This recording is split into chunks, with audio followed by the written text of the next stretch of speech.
السلام عليكم ورحمة الله وبركاته. بسم الله الرحمن الرحيم. الحمد لله رب العالمين. نحمده ونستعينه ونستغفره ونؤمن به ونتوكل عليه ونصلي ونسلم على حبيبه ونجيبه وخيرته في خلقه حافظ سره ومبلغ رسالاته بشير نعمته ونذير نقمته سيدنا ونبينا أبي القاسم المصطفى محمد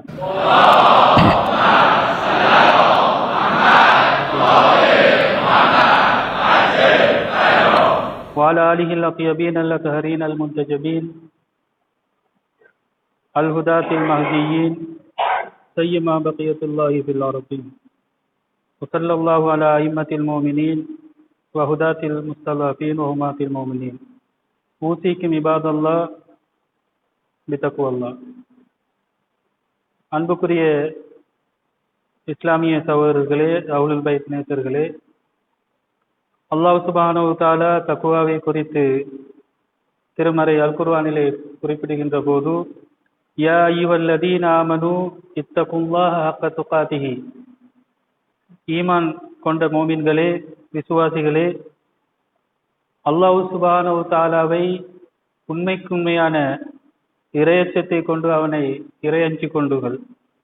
வலா தமூதுன்ன இல்லா வ அன்தும் முஸ்லிமூன், நீங்கள் இந்த சத்திய மார்க்கத்தை நடைமுறைப்படுத்தியவர்களாகவே அன்றி மரணிக்க வேண்டாம் என்பதாக குறிப்பிடுவதை நாங்கள் பார்க்கிறோம். எனவே எங்களுடைய வாழ்க்கையின் எல்லா நிலைகளிலும் இஸ்லாத்தை பேணி இறையச்சத்தை பேணி நடக்குமாறு முதலில் எனக்கும் அப்பால் உங்களுக்கும் வசியத் செய்து கொள்கிறேன். அதே போன்று தக்வாவோடு இணைந்ததாக பெருமானார் ஸல்லல்லாஹு அலைஹி வஸல்லம் அவர்கள் மற்றும் ஒரு வசியத்தையும் செய்திருக்கிறார்கள். நான் உங்கள் மத்தியில் 2 விடயத்தை விட்டு செல்கிறேன், அவ்விரண்டையும் நீங்கள் பின்பற்றும் காலமெல்லாம் வழி தவற மாட்டீர்கள். அவ்விரண்டும் என்னுடைய 2 பிரதிநிதிகளாக ஹலீஃபாக்களாக இருக்குது என்று சொன்னார்கள். ஒன்று அல் குர்ஆன், மற்றது பெருமானார் ஸல்லல்லாஹு அலைஹி வஸல்லம் அவர்களுடைய பரிசுத்த அஹ்லுல் பைத் குடும்பத்தினராக இருக்கிறார்கள். எனவே அஹ்லுல் பைத்துக்களை பின்பற்றுகின்ற விடயத்தில் எவ்வாறு நாங்கள் குர்ஆனுடைய விடயத்தில் மிகவும் அக்கறையோடு செயற்படுகிறோமோ, அதே போன்று அஹ்லுல் பைத்தையும் பின்பற்றுகின்ற விடயத்தில் நாங்கள் மும்முரமாகவும் அக்கறையோடும் நடந்து கொள்ள வேண்டும் என்றும் இந்த இடத்தில் உபதேசித்துக் கொள்கிறேன். இன்றைய ஜும்மாவில் சமூக மட்டத்தில் நாங்கள் இஸ்லாத்தை நடைமுறைப்படுத்துவதன் ஒழுங்கு குறித்தும் அல்லது அணுகுமுறை குறித்தும் சில விடயங்களை உங்களோடு பகிர்ந்து கொள்ளலாம் என்று நினைக்கிறேன்.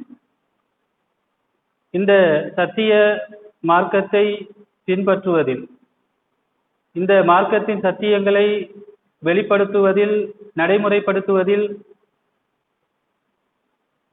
இஸ்லாம் எங்களுக்கு பல்வேறு வழிமுறைகளையும் அணுகுமுறைகளையும் காட்டி தந்திருக்கின்ற போது, சில நேரங்களில் நாங்கள் பார்க்கிறோம், இந்த இஸ்லாத்தை நடைமுறைப்படுத்துவதற்கு ஒரு அணுகுமுறை தான் இருக்கிறது, அது நெகிழ்வுத்தன்மையற்றது என்று சொல்லக்கூடிய ஒரு விதத்தை பார்க்கிறோம். எனவே இந்த ஒற்றைத்தன்மை வாய்ந்த அல்லது இறுக்கமான ஒரு அணுகுமுறையைத்தான் இஸ்லாம், இந்த இஸ்லாமிய கடமைகளை, அதனுடைய உண்மைகளை வெளிப்படுத்துவதற்கும் நடைமுறைப்படுத்துவதற்கும் பரிந்துரைக்கிறதா என்று பார்க்கின்ற போது அவ்வாறான ஒரு விடயத்தை அல் குர்ஆன் குறிப்பிடவில்லை. அல்லாஹ் சுப்ஹானஹு வ தஆலா திருமறை அல் குர்ஆனிலே அப்படியான ஒரு விடயத்தை கூறவில்லை. இருந்தும் சிலர்கள் அப்படியான ஒரு மனோபாவத்தில் நாங்கள் எதற்கும் நெகிழ்ந்து கொடுக்கக்கூடாது, பன்முகை போக்கை கையாளக்கூடாது, நாங்கள் இந்த விடயத்தில் கடுமையாக இருக்க வேண்டும் என்பது போன்று பல கருத்துக்களை கூறி வருவதை நாங்கள் பார்க்கிறோம்.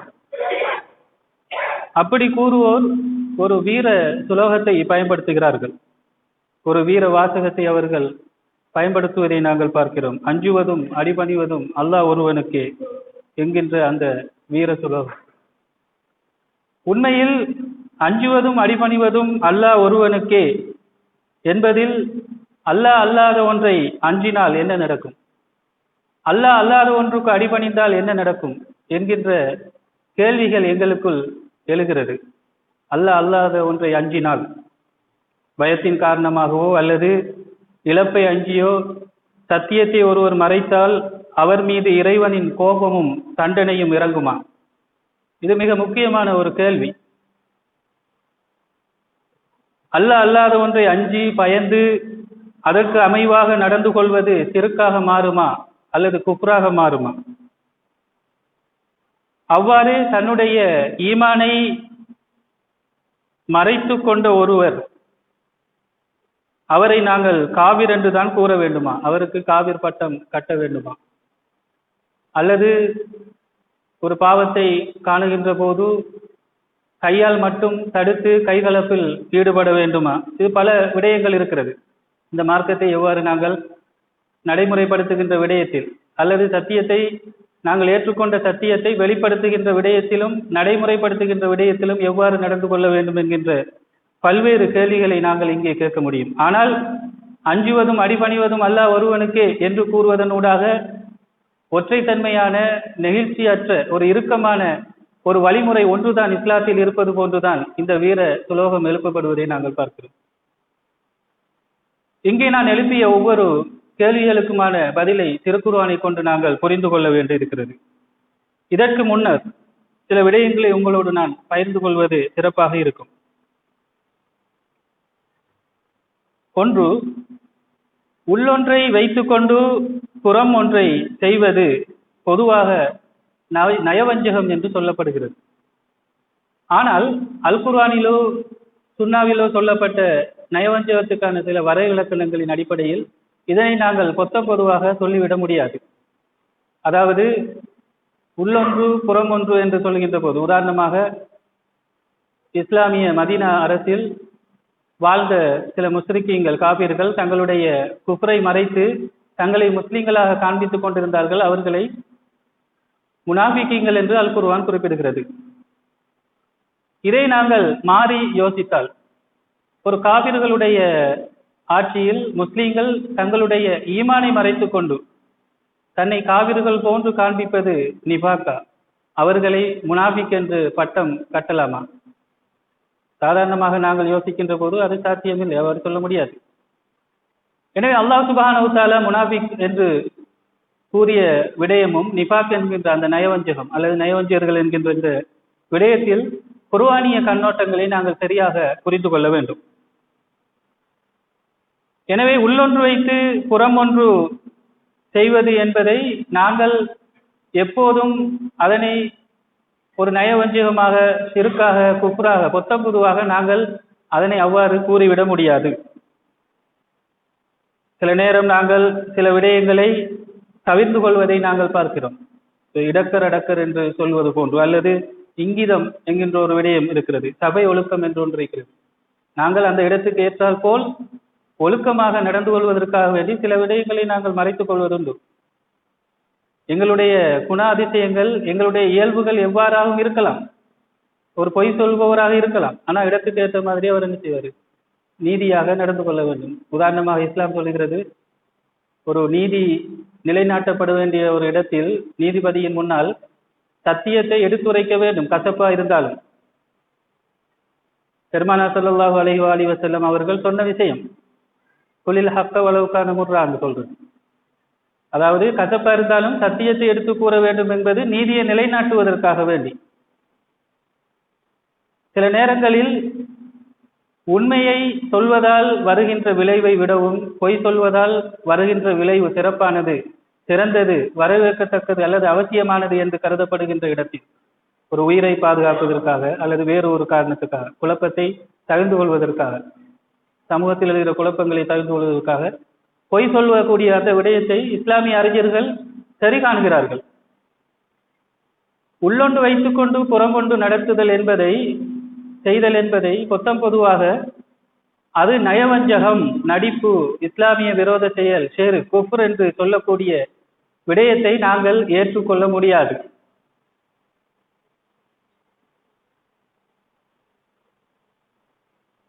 இதற்கு உதாரணமாக ஒரு படிப்பினையாக ஒரு சம்பவம் சொல்லப்படுவதை நாங்கள் பார்க்கிறோம். பெருமானார் ஸல்லல்லாஹு அலைஹி வஸல்லம் அவர்களிடத்தில் ஒரு ஏழை மனிதர் அஸ்ஹாபு சுஃபாவை சேர்ந்த ஒருவர், திண்ணை தோழர்களில் ஒருவர் என்று சொல்லப்படுகிறது.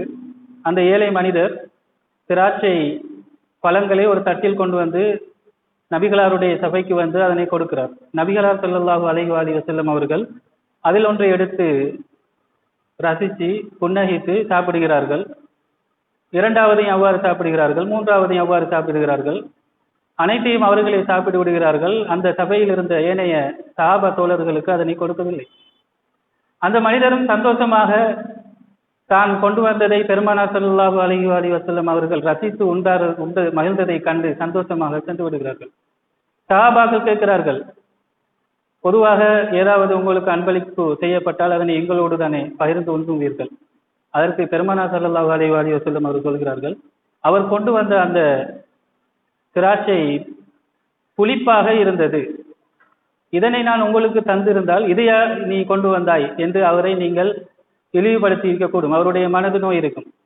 எனவே நானே அதனை உண்டு மகிழ்வுற்று அவரை மகிழ்ச்சியோடு அனுப்பி வைத்தேன் என்று பெருமானார் ஸல்லல்லாஹு அலைஹி வஸல்லம் அவர்கள் இந்த சம்பவத்தை பலரும் நமது சமூகத்தில் கூறுவதை நாங்கள் பார்க்கிறோம். இங்கே உண்மையில் பழம் புளித்தது தானே, பழம் புளிப்பா இருக்குன்னு சொல்லி வெளிப்படையாக நபிகளார் கூறியிருக்கலாம் தான், ஏன் உள்ளொன்று வைத்து புறமொன்று நடந்தார்கள் என்று யாரும் கேட்பது கிடையாது. இங்கே இது ஒரு படிப்பனையான ஒரு சம்பவம். எங்களுடைய வாழ்க்கையிலும் நாங்கள் இதனை கடைபிடிக்க வேண்டும். எல்லா இடத்திலும் வெளிப்படையாக பேசுறது தான் சிறந்தது என்று சிலர்கள் கருத்து கூறுவதை நாங்கள் தவறானது. அது நபிகளாருடைய வழிமுறைக்கு எதிரானது. இங்கிதம் என்பது, சபை ஒழுக்கம் என்பது மற்றவருடைய மனதை பாதிக்கக்கூடாது என்கின்ற வகையில் நாங்கள் நடந்து கொள்வதைத்தான் அழகிய முன்மாதிரியாக பெருமானார் ஸல்லல்லாஹு அலைஹி வஸல்லம் அவர்களிடமிருந்து நாங்கள் எடுத்துக்கொள்ள வேண்டிய தேவைப்பாடு எங்களுக்கு இருக்கிறது. எங்களுடைய சமுதாயத்தில் இப்படி ஏதாவது ஒன்று நடந்தால் ஒரு தலைவர் குறித்த நபருக்கு முன்னால் சில தேவைகளுக்காக வேண்டி சில இதுகளுக்காக வேண்டி உண்மையை மறைத்து, ஏன் நீங்க இப்படி நடந்தீங்க, உண்மையிலே அது அப்படித்தான் இருந்துச்சு, இருந்தாலும் நான் இதற்காக தான் இப்படி செய்தேன் என்று தவிர்த்து கொண்டேன் என்று சொன்னால் உடனே ஓடி போய் அவரிடம் சொல்லி அவருக்கு இவருக்கும் இடையில பிரச்சனையை உண்டு பண்ணியிருப்பார்கள். ஆனால் அந்த சஹாபாக்கள் அப்படி செய்யவில்லை. அந்த ஏழை நபி தோழரிடம் போய் நீங்க கொடுத்தது புளிப்பா இருந்துச்சு, ரசூலுல்லாஹி அப்படித்தான் சொன்னார் எங்கள்கிட்ட அப்படின்னு சொல்லி அந்த சஹாபிக்கும் ரசூலுல்லாஹி இடையில குழப்பத்தை விளைவிக்கவில்லை. எனவே இதை நாங்கள் சரியாக புரிந்து கொள்ள வேண்டும், நடைமுறை விஷயத்தில் நாங்கள் எவ்வாறு நடந்து கொள்ள வேண்டும் என்று. இப்போது இந்த விடயம் உங்களுக்கு தெளிவாக இருக்கும் பட்சத்தில், அதாவது உள்ளொன்று வைத்து புறமொன்று செய்தல் என்பதை பொதுவாக நாங்கள் கூடாத, ஹராமான, சிறுக்கான, குஃப்ரான, நயவஞ்சகமான, நடிப்பான ஒரு செயல் என்று சொல்லி தட்டி கழித்து விட முடியாது. இதை சரியாக நாங்கள் விளங்கி எடுக்க வேண்டும். சில சந்தர்ப்பங்களில் சில காரணங்களுக்காக வேண்டி உள்ளொன்று வைத்து புறமொன்று வெளிப்படுத்துவதை இஸ்லாம் அங்கீகரிக்கக்கூடிய விடயங்கள் இருக்கின்றன. நான் ஆரம்பத்தில் எழுப்பிய முதலாவது கேள்விக்கான குர்ஆனிய பதிலை தெரிந்து கொள்வது மிக முக்கியம். பயத்தின் காரணமாக இழப்பை அஞ்சி சத்தியத்தை ஒருவர் மறைத்தால் அவர் மீது இறைவனின் கோபமும் தண்டனையும் இறங்குமா?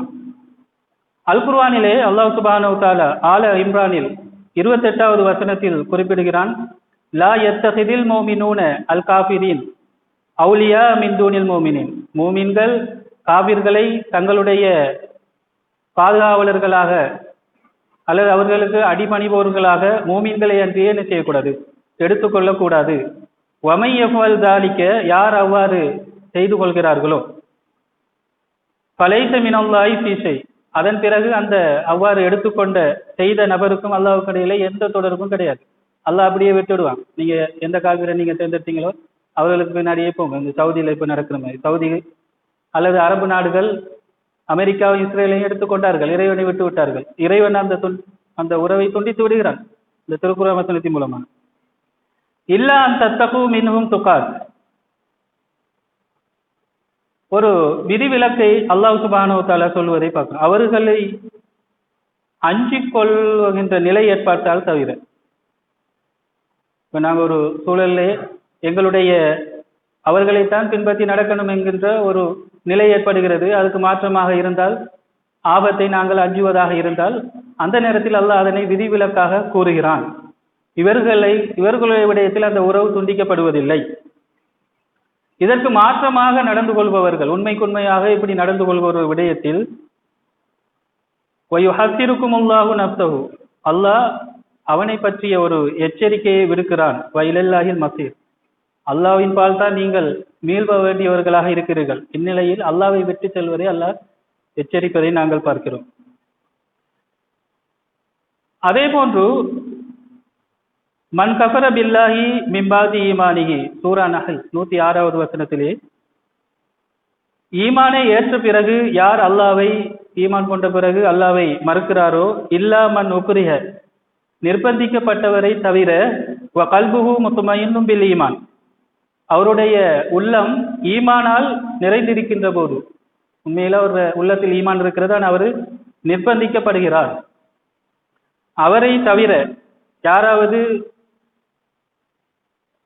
ஈமான் கொண்ட பிறகு குஃப்ரை நோக்கி போகிறார்களோ, வலாக்கின் மன் ஷரஹ பில் குஃப்ரி சதுரன், அதாவது உள்ளத்தால் குஃப்ரை ஏற்றுக்கொண்டவர்கள், அலைஹிம் கலபு மினல்லாஹி வலஹும் அதாபுன் அலீம், அவர்களின் மீது தான் அல்லாஹ்வுடைய கோபமும் தண்டனையும் இருக்கிறது. சரியாக விளங்கிக் கொள்ள வேண்டும். அப்ப பயத்தின் காரணமாக ஒருவர் தன்னுடைய சத்திய ஈமானை மறைத்துக் கொள்வதனால் அவர்கள் மீது கோபமும் தண்டனை இறங்குவது கிடையாது. யாரின் மீது என்று சொன்னால், அவர் உள்ளத்தாலே அந்த குஃப்ரை ஏற்றுக்கொண்டு அவ்வாறு செய்வாராக இருந்தால், நிர்பந்திக்கப்பட்டவருக்கல்ல. உண்மையில் உள்ளத்தில் ஈமானை வைத்து நிர்பந்தத்தினால் அவர் அவ்வாறு நடந்து கொள்கின்ற போது அவரின் மீது அந்த அல்லாஹ்வுடைய கோபமும் தண்டனையும் இறங்குவதில்லை என்பதைத்தான் திருக்குர்ஆன் வசனம் குறிப்பிடுவதை நாங்கள் பார்க்கிறோம். எனவே இந்த விடயத்தில் இஸ்லாமிய அணுகுமுறையை நாங்கள் சரியாக புரிந்து கொள்ள வேண்டும். திருக்குர்ஆன் எங்களுக்கு காண்பிக்கின்ற இந்த பன்முக போக்கு, நெகிழ்ச்சியான தன்மைகளை நாங்கள் சரியாக அறிந்து கொள்ளாமல் அஞ்சுவதும் அடிபணிவதும் அல்லாஹ் ஒருவனுக்கு என்கின்ற வீர சுலோகத்தை எழுப்பி நாங்கள் எங்களையே அழிவுக்குள் தள்ளிக்கொள்ளக் கூடாது என்பதை இந்த இடத்தில் நான் உபதேசித்துக் கொள்கிறேன். பிஸ்மில்லாஹிர் ரஹ்மானிர் ரஹீம். வல் அஸ்ர் இன்னல் இன்சான லஃபீ குஸ்ர் இல்லல்லதீன ஆமனு வ அமிலுஸ் ஸாலிஹாத் வ தவாஸவ் பில் ஹக் வ தவாஸவ் பிஸ் ஸப்ர். ஸதகல்லாஹுல் அலிய்யுல் அஸீம்.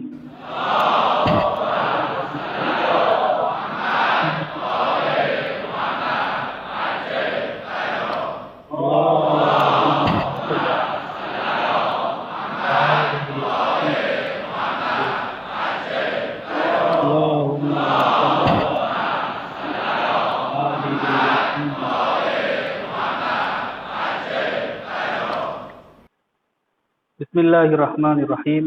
அல்ஹம்துலில்லாஹி ரப்பில் ஆலமீன் வஸ்ஸலாத்து வஸ்ஸலாமு அலா சய்யிதினா வ நபியினா அபில் காசிமில் முஸ்தபா முஹம்மத்.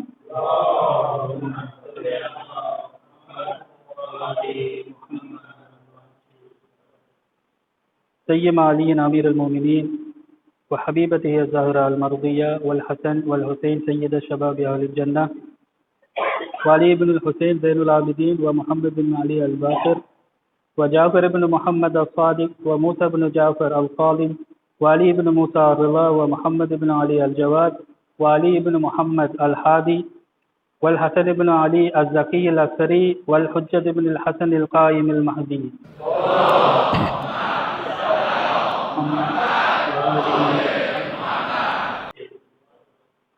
ஸலவாத்துக அலைஹிம் அஜ்மாயின். ஊசிக்கும் இபாதல்லாஹ் பினஃப்ஸி பிதக்வல்லாஹ். அன்புக்குரிய அஹ்லுல் பைத் நேசர்களே, தக்வாவை பேணி நடக்குமாறு எனக்கும் அப்பால் உங்களுக்கும் வசியத் செய்து கொள்கிறேன். முன்னர் கூறிய திருக்குர்ஆன் வசனங்களை நாங்கள் சரியாக புரிந்து கொள்ள வேண்டிய தேவைப்பாடு எங்களுக்கு இருக்கிறது. இஸ்லாத்தை நடைமுறைப்படுத்துவதில் ஒற்றைத்தன்மையான இறுக்கமான வழிமுறையை இஸ்லாம் எங்களுக்கு அறிமுகப்படுத்தவில்லை. பன்முக போக்கு கொண்ட நெகிழ்ச்சியான வழிமுறைகள் தான் இஸ்லாத்தை நடைமுறைப்படுத்துவதற்காக எங்களுக்கு தரப்பட்டுள்ளது. உதாரணமாக, தொழுகையை நாங்கள் அறவே விட முடியாது. எந்த நிலையிலும் நாங்கள் தொழுகையை நிலைநாட்ட வேண்டும். ஆரோக்கியமானவர், நோயாளி, படுக்கையில் இருப்பவர் என பல்வேறு அவர்களுடைய நிலைமைகளுக்கு ஏற்ற மாதிரியான பல பன்முக போக்கு கொண்ட நெகிழ்ச்சியான அணுகுமுறையின் அடிப்படையில் அந்த தொழுகையை நிலைநாட்டுமாறு அல் குர்ஆன் அல்லாஹ் சுப்ஹானஹு வ தஆலா குறிப்பிடுவதை நாங்கள் பார்க்கிறோம். அதே போன்று நோன்பாக இருக்கலாம், ஜகாத்தாக இருக்கலாம், ஹஜ்ஜாக இருக்கலாம், எல்லா கடமைகளிலும் அவ்வாறான பன்முக போக்கும் நெகிழ்ச்சி தன்மையும் இருக்கிறது. இஸ்லாத்திலே இருக்கக்கூடிய எல்லா கடமைகள், கோட்பாடு, எல்லா விஷயத்திலும் அவ்வாறான விஷயங்கள் இருப்பதை நாங்கள் பார்க்கிறோம். உதாரணத்துக்கு, சமுதாயத்தில் ஒரு பாவம் நிகழ்கின்ற போது கூட அந்த பாவத்தை தடுப்பதற்காக வேண்டி கைகலப்பில் ஈடுபட்டு எங்களை நாங்கள் ஆபத்துக்குள் தள்ளிக்கொள்வதை இஸ்லாம் சொல்லவில்லை. பாவத்தை கண்டால் முடிந்தால் கையினால் தடுங்கள், அதற்கு முடியாவிட்டால் நாவினால் அதனை தடுங்கள், அது பாவமான காரியம், தவிர்த்து கொள்ளுங்கள் என்று சொல்லுங்கள். அதற்கும் சாத்தியம் இல்லை என்று சொன்னால் அது பாவமான காரியம் என்று உங்களுடைய மனதிலாவது எண்ணிக்கொள்ளுங்கள், நீங்களாவது அதனை ஏற்றுக்கொள்ளுங்கள், அது பாவம் என்று. இந்த அணுகுமுறை தான் இஸ்லாம் சொல்கிறது. அஞ்சுவதும் அடிபணிவதும் அல்லாஹ் ஒருவனுக்கு என்ற போலியான ஒரு வீர சுலோகத்தை கூறிக்கொண்டு கைகலப்பில் ஈடுபடுமாறு அல்லாஹ் சுப்ஹானஹு வ தஆலாவோ பெருமானார் ஸல்லல்லாஹு அலைஹி வஸல்லம் அவர்களோ கூறவில்லை. இதனை சரியாக புரிந்து கொள்ளாத அல்லது தீவிர போக்கை கொண்ட அடிப்படைவாத சிந்தனைகளில் இது மட்டும்தான், வேறொன்றும் இல்லை என்று அடிப்படைவான ஒன்று வாதத்தை பேசக்கூடியவர்களால் எப்போதும் பிரச்சனை எழுந்து கொண்டே இருக்கும். அவர்கள் இஸ்லாமிய நெகிழ்ச்சி போக்கை, பன்முக போக்கை வலியுறுத்துகின்ற இஸ்லாமிய சிந்தனைகளை அவர்கள் ஏற்றுக்கொள்வதில்லை. அது மாத்திரமன்றி அதனை எப்போதும் தவறாகவே சுட்டி காட்டி கொண்டிருப்பதை நாங்கள் பார்க்கிறோம். ஷியா முஸ்லிம்களிடத்தில் இருக்கக்கூடிய அப்படியான மிக முக்கியமான ஒரு நெகிழ்ச்சி போக்கு தான் தகியா என்று சொல்லப்படுவது. நான் ஏற்கனவே ஆரம்பத்தில் கூறிய விடயங்களை கருத்தில் எடுக்கின்ற போது, அதாவது உள்ளொன்று வைத்து புறமொன்றை செய்வது மொத்தம் பொதுவாக தவறான ஒரு காரியமாக இஸ்லாம் சொல்லவில்லை. ரசூலுல்லாஹி ஸல்லல்லாஹு அலைஹி வஸல்லம் அவர்களும் அப்படி சொல்லவில்லை, திருக்குர்ஆனும் அப்படி சொல்லவில்லை என்பதை நாங்கள் சரியாக புரிந்து கொண்டால் இந்த தகியா என்கின்ற இந்த அணுகுமுறை குறித்து நாங்கள் சரியாக புரிந்து கொள்ள முடியும். அல்லாஹ் அல்லாததை அஞ்சுவது குறித்து சிலர்கள் சமுதாயத்தில் மிக காரசாரமாக பேசுகிறார்கள். ஆனால் அல் குர்ஆன் கூட அவ்வாறு சொல்லவில்லை. உதாரணமாக, இத்தகுன்னார், நரகை அஞ்சிக் கொள்ளுங்கள், அல்லாஹ்வை மாத்திரம்தான் அஞ்ச வேண்டும், நரகத்தை நான் ஏன் அஞ்ச வேண்டும் என்று யாரும் கேள்வி எழுப்பது கிடையாது. குர்ஆனிலே வந்த விஷயம். இத்தகு யௌமன் துர்ஜஊன ஃபீஹி இலல்லாஹ், நீங்கள் அல்லாஹ்வை நோக்கி மீளக்கூடிய அந்த நாளை அஞ்சிக் கொள்ளுங்கள். நான் என்னத்துக்கு மறுமையை அஞ்சணும், நான் அல்லாஹ் தான் அஞ்சணும் அப்படி என்றுதான் நாங்கள் இது சமுதாயத்தில் அஞ்சுவதும் அடிபணிவதும் அல்லாஹ் ஒருவனுக்குத்தான் என்று ஒரு தவறான பிழையான ஒரு வீர கோஷம், முட்டாள்தனமான ஒரு வீர கோஷம், திருக்குர்ஆனுக்கு எதிரான ஒரு வீர கோஷம் எழுப்பப்படுவதை நாங்கள் பார்க்கிறோம். சரியாக விளங்கிக் கொள்ள வேண்டும். அஞ்சுதல் என்று சொல்வது என்ன, சிறுக்கை கொண்டு வந்து சேர்க்கக்கூடிய இபாதத் என்று சொல்வது என்ன. இபாதத் என்பது சரியாக புரிந்து கொள்ளாத நிலைதான் இப்படியான விஷயங்களை சர்வசாதாரணமாக சிறுக்காக பார்ப்பது. வத்தகு ஃபித்னத்தன், சமூக குழப்பத்தை நீங்கள் அஞ்சிக் கொள்ளுங்கள். இத்தகுங்கிறது தக்குவாய் பேணிக் கொள்ளுங்கள் என்கிற அர்த்தத்தை தான் எல்லாரும் அறிந்திருப்பார்கள். அது அல்லாஹ்வுடைய விடயத்தில் இரையச்சம். இத்தகு நார், இத்தகு யௌமன், இத்தகு ஃபித்னத்தன், இங்கேயும் இரையச்சமா என்று கேட்டால் அந்த விடயத்தை நாங்கள் நம்பி இறைவனுடைய தண்டனையிலிருந்து எங்களை பாதுகாத்துக் கொள்வதற்கான ஏற்கொள்ள வேண்டிய ஒரு அச்சம், இறைவனோடு சம்பந்தப்படுகின்ற ஒரு நிலையில் அது இருக்கிறது.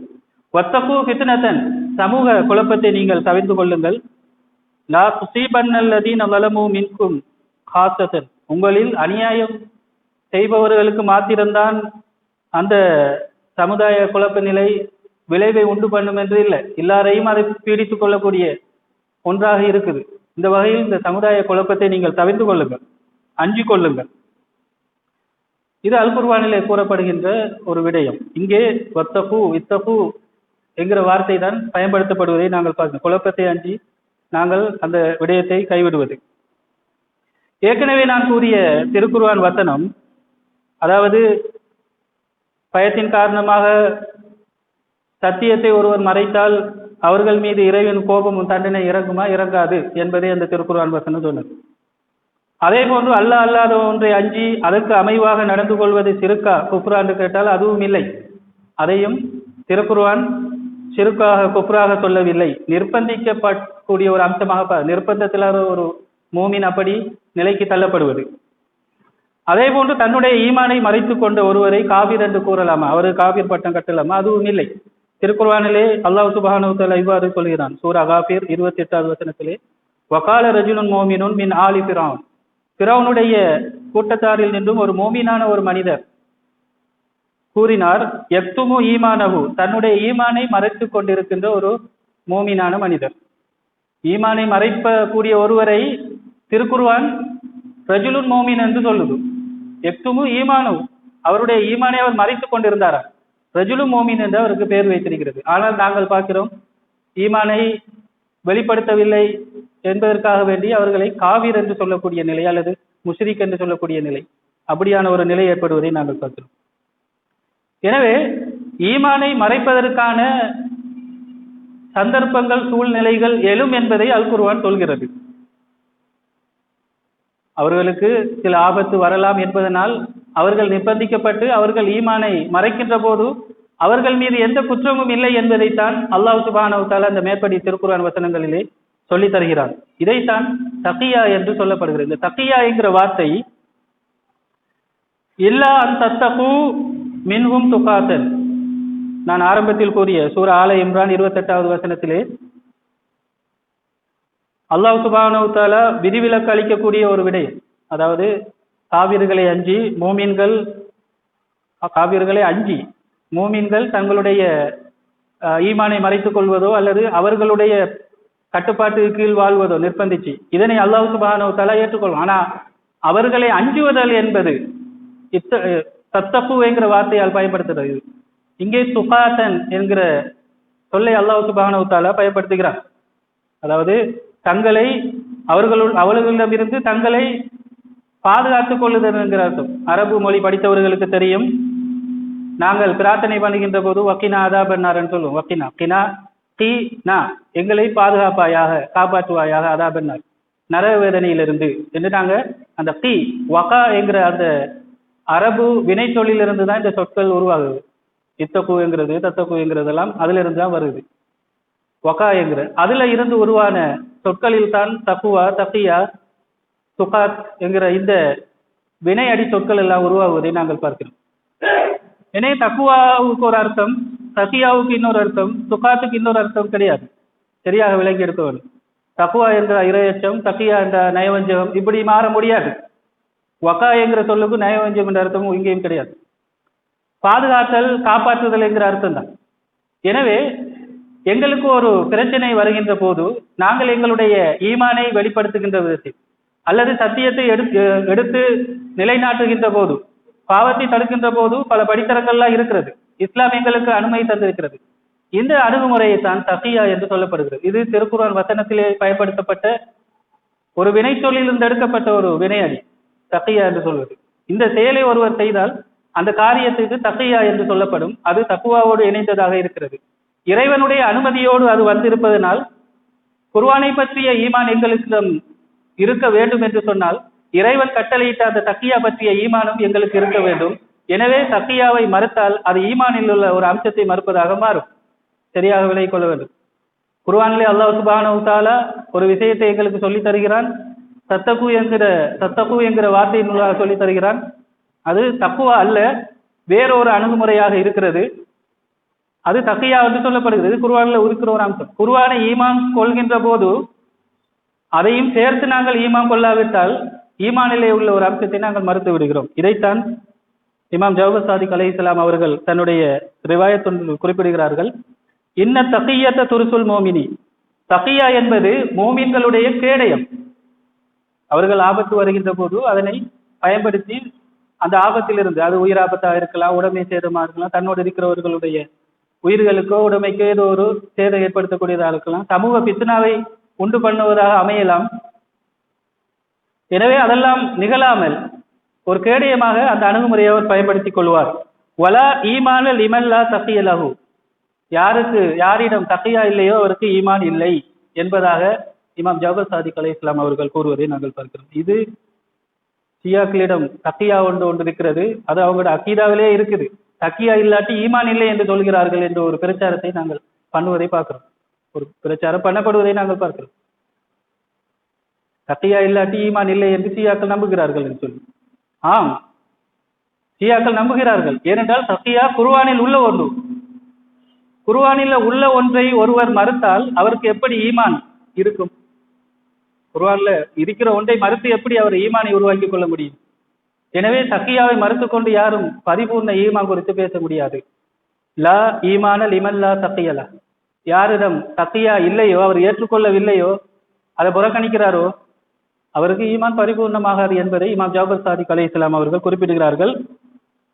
அவர்கள் இந்த மேற்படி திருக்குர்ஆன் வசனங்களை வைத்துத்தான் அவ்வாறான ஒரு விளக்கத்தை சொல்வதை நாங்கள் பார்க்கிறோம். எனவே இஸ்லாத்தை நடைமுறைப்படுத்துகின்ற விதத்தில் பல்வேறு அணுகுமுறைகளையும் நெகிழ்ச்சி போக்குகளையும் இஸ்லாம் அல் குர்ஆன் எங்களுக்கு கற்றுத் தருகிறது. எனவே இவற்றை நாங்கள் புறக்கணித்து விட்டு அஞ்சுவதும் அடிபணிவதும் அல்லாஹ் ஒருவனுக்குத்தான் என்று ஒரு போலியான கோஷத்தை எழுப்பி நாங்கள் இவற்றை தவிர்த்து எங்களை நாங்கள் அழிவின் பால் இட்டு செல்ல முடியாது. வத்தகூ ஃபித்னத்தன், சமூக குழப்பத்தை நீங்கள் தவிர்த்து கொள்ளுங்கள், உங்களை நீங்கள் அந்த ஃபித்னாவில் இருந்து பாதுகாத்துக் கொள்ளுங்கள் என்று அல் குர்ஆன் கூறுகிற இந்த விடயத்தை நாங்கள் கருத்தில் எடுக்க வேண்டும். இந்த இத்தகு என்பது தக்கியாவாக இருக்கிறது, தத்தகு என்று சொல்லுவதும் தக்கியாவாக இருக்கிறது. எனவே தக்கியா என்பது ஒரு அணுகுமுறையாக இருக்கிறது. நாங்கள் எங்களையோ எங்களை சார்ந்தவர்களோ எங்களை உடைமைகளையோ சில நேரம் நாங்கள் சில இடங்களில் பார்ப்போம், ஒரு சிங்கள சமுதாயத்தில் முஸ்லீம்களுக்கு இடையில் ஒரு பிரச்சனை வருகின்ற போது ஒரு முஸ்லீம் ஒருத்தரா இன்னைக்கு தப்பு செஞ்சிருப்பாரு, தெரிய வரும் அவர் முஸ்லீம், அவர் செஞ்ச தப்புனாலதான் பிரச்சனை வந்தீங்க, அல்லது ஒருத்தர் செஞ்ச தப்புனால அந்த பிரச்சனை செய்ய வந்திருக்கு. ஒரு தப்பை தப்பென்று சொல்லாமல் அதுக்கு சப்போர்ட்டுக்கு போனதுனால் அதற்கு ஆதரவளித்து ஒரு கூட்டத்தினா அது ஒரு இனக்கலவரமாக மாறுவதை நாங்கள் அப்படியான ஒன்றுக்கு இஸ்லாம் அனுமதி தரு. அங்கே இஸ்லாம் அந்த பிரச்சனையின் தொடக்கத்தில் இஸ்லாமே இருந்திருக்காது. ஒரு வீதி ஒழுங்கை அல்லது இந்த நாட்டின் சட்டத்தை பேணாததுனால ஒருவர் அங்க தப்பு செஞ்சிருக்கிறார்கள், அதை தட்டி கேட்டு பிறகு அது மதவாதமாக மாறி இருக்கிறது. இஸ்லாமிய பிரச்சாரத்தினால் அந்த சட்டை வந்திருக்காது, இஸ்லாத்தை நிலைநாட்டுவதற்காக அந்த சட்டை வந்திருக்காது. முஸ்லீம் அல்லாதவருக்கு இடையில ஏதோ ஒரு காரணத்துக்காக வந்த ஒரு சண்டையை இஸ்லாத்துக்கும் இஸ்லாம் அல்லாத ஏனைய மதத்துக்கும் இடையிலான சண்டையாக மாற்றியிருப்பார்கள். எனவே இந்த மாதிரியான விடயங்களில் நாங்கள் தெளிவாக இருக்க வேண்டும். தக்கியா என்பது ஒரு அணுகுமுறையாக இருக்கிறது. அது அல்லாஹ் சுப்ஹானஹு வ தஆலா அல் குர்ஆனிலே ஏவக்கூடிய ஒன்றாக இருக்கிறது. யார் இதனை மறுக்கிறார்களோ அவர்களுடைய ஈமான் பரிபூர்ணமாகாது. இதை மறுப்பவர் குர்ஆனில் இருக்கக்கூடிய இந்த விடயத்தை மறுக்கிறார், அல்லாஹ்வுடைய வாக்கை கட்டளையை மறுக்கிறார், திருக்குர்ஆன் வசனத்தை மறுக்கிறார். எனவே இந்த விடயத்தில் தெளிவான ஒரு நிலையில் நாங்கள் இருந்து கொண்டு எங்களை நாங்கள் பாதுகாத்துக் கொள்வதோடு எங்களுடைய சமுதாயத்தை நாங்கள் பாதுகாத்துக் கொள்ள வேண்டும். எனவே யா அல்லாஹ் எங்களுடைய இந்த சத்திய மார்க்கத்தில் இந்த அஹ்லுல் பைத் காட்டி தந்த இஸ்லாத்தில் என்றும் நிலைத்து நிற்பதற்கு எங்களுக்கு வழிகாட்டுவாயாக.